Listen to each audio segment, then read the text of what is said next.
Okay, recording solo play of Widow's Walk. Family's out. Got the house to myself. So let's get this started. First play of Widow's Walk and action. What was that? Huh. Okay, let's just go see what that noise was. I'm hearing a lot of weird noises lately.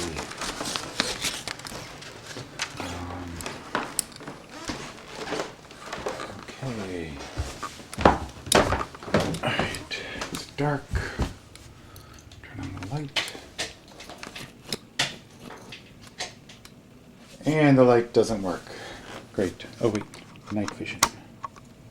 Okay. Night vision is on. Okay, I don't like going downstairs. Alright. I think it came from my office. The office. Switch. Oh, great. And no lights. Alright.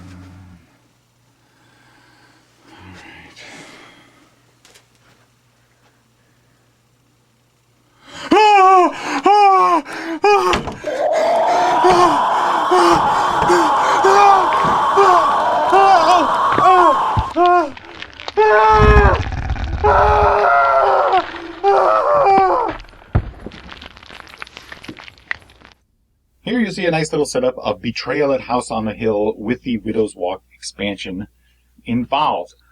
The Widow's Walk expansion adds a whole bunch of things to the base game, including, these are all the new tiles that come with the game. There's new event cards, there's new item cards, there's new omen cards, there are new tokens, there are, most importantly, new haunts. The Widow's Walk expansion includes 50 new haunts, which doubles the amount that came with the base game, which is awesome. Many, many more hours of fun and enjoyment and discovery playing Betrayal at House on the Hill. Basically, the way the game works is, everybody starts off, you pick a character, and you get your character tile. You set your starting scores all to the little green marked numbers using these coffin-shaped sliders, which for the most part are useless, because as you can see, they basically don't stay, so you have to be careful to keep them flat on the table in order to make sure they don't move. I would really like an alternative to those, but that's what I got. Your stats, which are speed, might, sanity, and knowledge, can go up or down during the game, depending on what happens as a result of the cards or what the individual tiles say. A player's basic turn through the first half of the game is going to be movement, which is based on their speed. So the good Father Reinhardt, would get to move 3 spaces. So we would go, let's say he went, I've already got all the tiles laid out. Typically you would just have the entrance hall, and as the players move around and go through doors, they discover what the next room is. So, for example, if the doctor was here in the theater, he could move into here, and then we'd pull a new tile out from the stack, make sure it says whatever level that you're on, that it can be used on. So yes, this one can, it's a ground floor one. And the doctor has stepped out onto the patio. The patio's got a little symbol for an event card, so the doctor would draw an event card, and he discovers the secret stairs. There are some great new cards included in the expansion, especially the omen cards, because those are crucial in conjunction with the tiles in order to help you figure out which haunt you're going to trigger. You want to be able to trigger those haunts that are in the expansion. And yes, the expansion comes with an all-new haunt chart. At a certain point, what happens is you're playing through the game, and eventually players will start getting these omen cards, and they're going to collect in front of them. And every time a player gets a new omen card, they have to roll 6 dice. And these are special dice. They are 2 sides are blank, 2 sides have 1 pip, and 2 sides have 2 pips. So the highest you can roll on 6 dice is 2 times 6 is 12. And you roll the dice, 6 of them, and add up the pips, 2, 3, 4, 5, 6, 7. If the number that you rolled is less than the number of omen cards that are out, that triggers the second half of the game, which is called the haunt.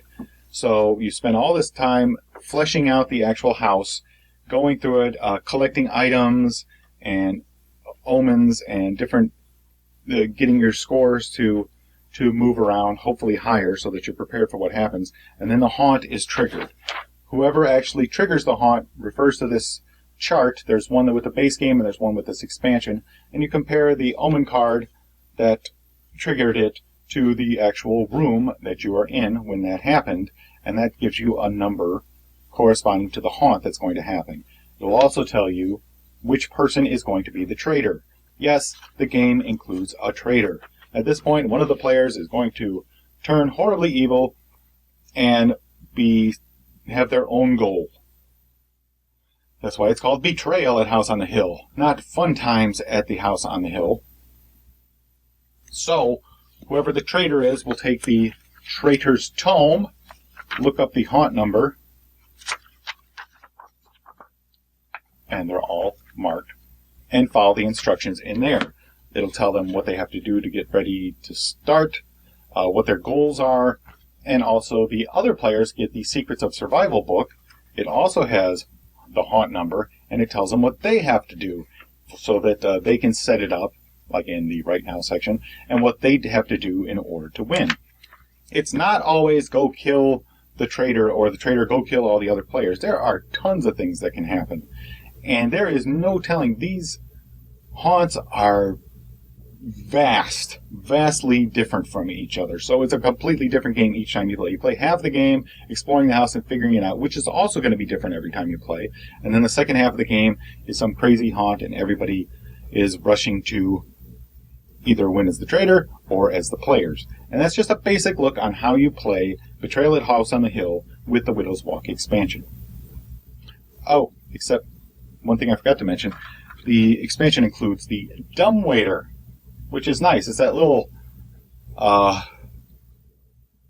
pulley system that's got a little box, and you can move it from floor to floor in old houses and stuff. They're called dumbwaiters, and basically the servant would put the food in there, raise it up to the master's bedroom, and the master would go over and take his food out of the dumbwaiter and like, oh, okay, now I can eat dinner. That kind of thing. Well, the players can use those to move from floor to floor in this expansion, and it really is nice. Also, the expansion includes the roof. The original game only has 3 floors, the upper floor, the ground floor, and the basement. Well, the expansion, Widow's Walk, includes the roof, which is mighty nice as well, and it also includes the actual Widow's Walk. You do the walk. The Widow's Walk of Life. And that is a basic overview on how to play Betrayal at House on the Hill with the Widow's Walk expansion. Betrayal at House on the Hill has long been a go-to game for me during the Halloween season. Not because it's such a well-balanced and strategic game, but because it's fun. And you never know what you're going to get, but even with 50 haunts, after years of play, you start wishing for some new material. That's where Widow's Walk comes in.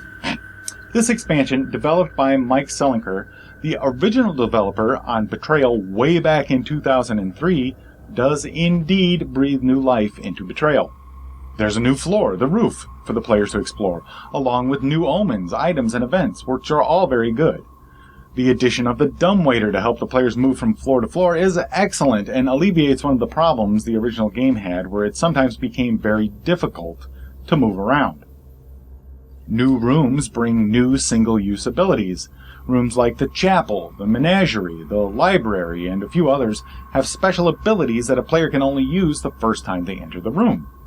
The expansion includes 6 Explorer tokens for each player so that these rooms can be marked as used when you first enter them. The game also includes obstacles and lock tokens to hinder the player's progress. The traitor and the monsters can ignore these, however. But the main thing that players were waiting for were the new haunts. And there are 50 new haunts included with Widow's Walk, doubling the number of haunts from the base game. There were guest authors that were used for most of these from all of the gaming and other industries, and they have come up with some bizarre stories for the players. Are they all balanced and straightforward?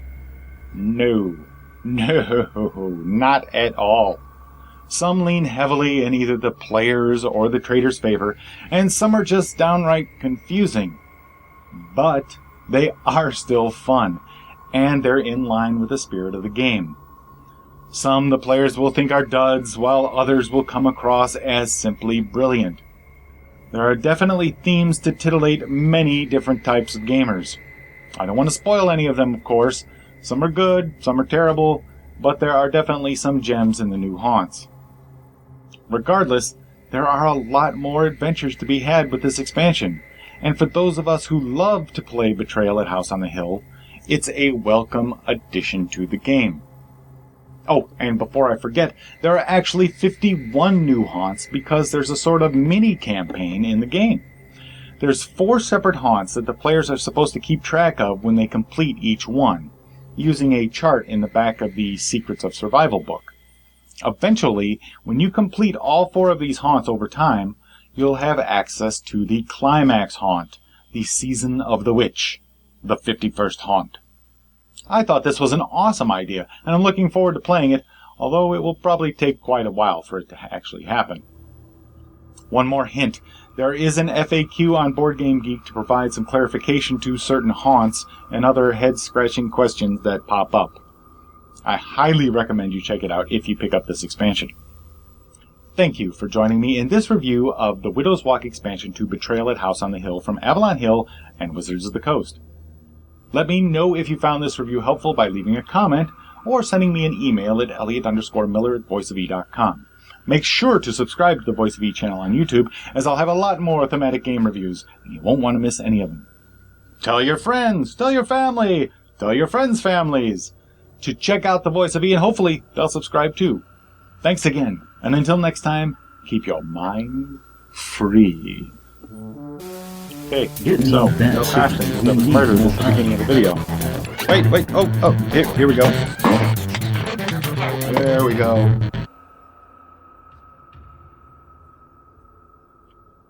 There, how's that?